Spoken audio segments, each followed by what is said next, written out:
पुष्कर चलो पुष्कर चलो। पहले बात तो हमारे दरिया पुष्कर राज का किसी प्रकार का कोई भी मंदिर या मूर्ति वगैरह नहीं है। जैसे अपने गंगा जी का जल होता है, यमुना जी का जल होता है, वैसे ही इस पवित्र जल का ही नाम पुष्कराज सरोवर है और इस नगर का नाम इस जल के कारण पुष्कर है। ये पुष्कर नाम कैसे हुआ है? पुष्प नाम होता है फूल का और कर नाम होता है भगवान ब्रह्मा जी के हाथ का। इसको संस्कृत में संधि विच्छेद करने से पुष्प प्लस कर, इस नगर का नाम हो पुष्कर और जल का नाम हो पुष्कर। सृष्टि के रचयिता जगत पिता श्री भगवान ब्रह्मा जी है।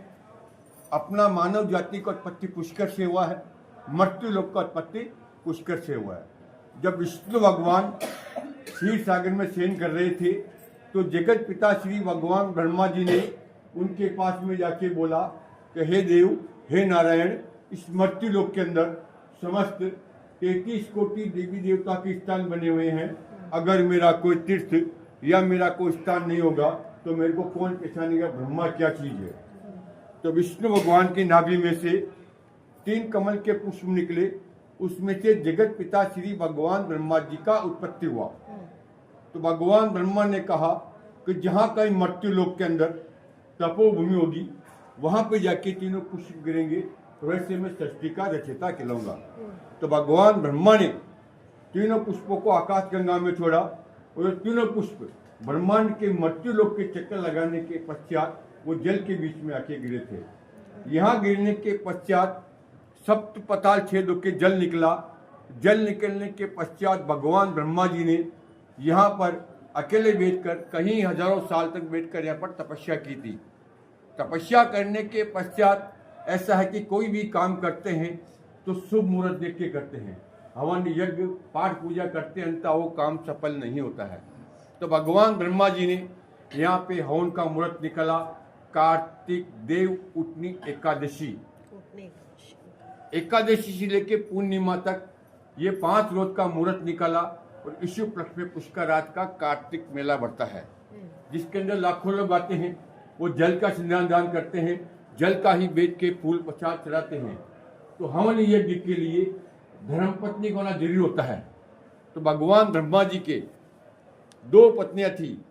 पहला पत्नी सरस्वती और दूसरा पत्नी श्री वेद माता गायत्री, जो अपन वेद मंत्र बोलते हैं। और हमारे इधर पहला पत्नी को उधर बोलते हैं सावित्री, आपके उधर बोलते हैं सरस्वती और हमारे इधर उसको बोलते हैं सावित्री। ये दूसरा पत्नी कैसे आया? भगवान ब्रह्मा जी ने अपने बड़े पुत्र श्री देव नारद को बोला कि जाइए आप अपनी माता सरस्वती को लेके आइए, हवन करेंगे, यज्ञ करेंगे, ऐसा मुहूर्त कभी नहीं आएगा।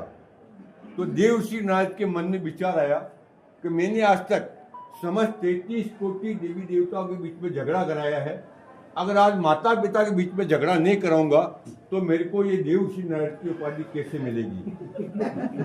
तो भगवान नारायण नारायण करते चले और अपनी माता सरस्वती के पास में जाके बोला, हे माता जी, आपको पिताश्री ने हवन के लिए याद किया है, ऐसा करना आप साज श्रृंगार करके अपने मित्रों के साथ में आना है, अब ये हवन में थोड़ा विलंब है।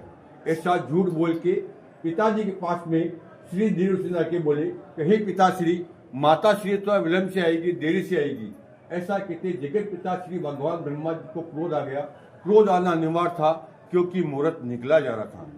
तो फिर भगवान ब्रह्मा ने अपने दूसरे पुत्र इंद्र को कहा कि हमारे पास में एक गांव है नांदगांव, 3 किलोमीटर के अंदर एक गांव है, छोटा गांव होता है नांदगांव। वहां पे एक गुर्जर जाति होती है जो दही दूध का काम करते हैं, मिल्क का काम करते हैं। तो वहाँ पे गौवे जो गाय वगैरह होती है ना, उसको वहाँ पे चारा वगैरह खिला रही थी। तो उसको छल कपट करके भगवान ब्रह्मा जी के सामने लाके पेश किया। तो भगवान ब्रह्मा ने कहा, हे पुत्र, आप इस कन्या को शुद्ध कीजिए। तो देवतागण ब्राह्मण उन्होंने पहले कामधेनु गौ होती है अपने, उस गौ का आह्वान किया। उसको जो गौ होती है, जो चारा होता है घास, उसको गौ के मुख में डाल के कामधेनु के उसको पीठ के 3 बार निकाल के उस कन्या का नाम रखा गायत्री। ये भगवान ब्रह्मा का दूसरा पत्नी श्री वेद माता गायत्री कहलाया।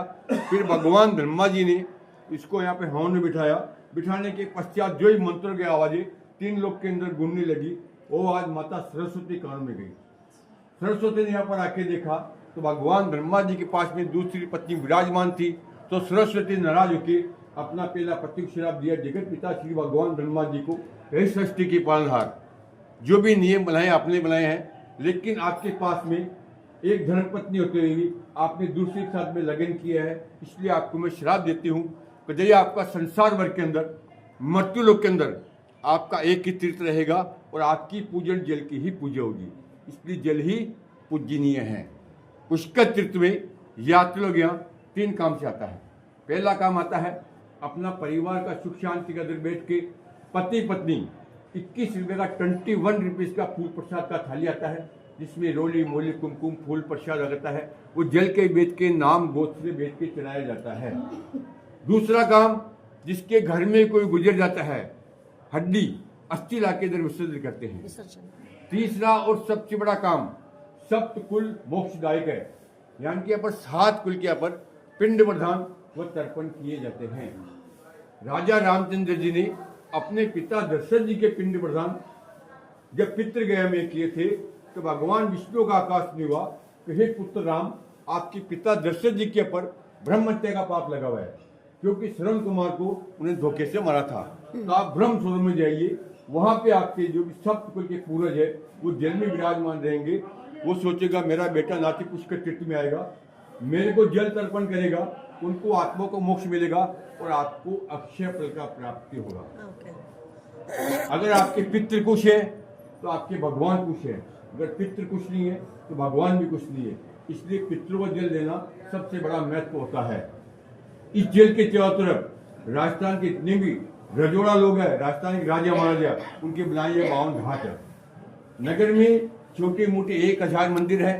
आपके यहाँ कोई भी मंदिर मूर्ति में किसी प्रकार का भेद पूजा डोनेशन वगैरह नहीं होता है। यहाँ पुष्कर तीर्थ में समस्त पितरों की मोक्ष के लिए, परिवार की सुख शांति के लिए इधर गुरु महाराज का पितृभोग लगता है।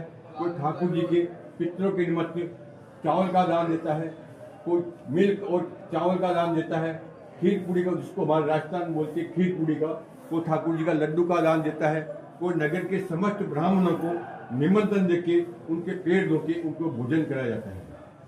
जो दान देते हो वो अपने पितरों को मिलता है, इसलिए इसको बोलते हैं सत्युगम केवलम पुष्करम।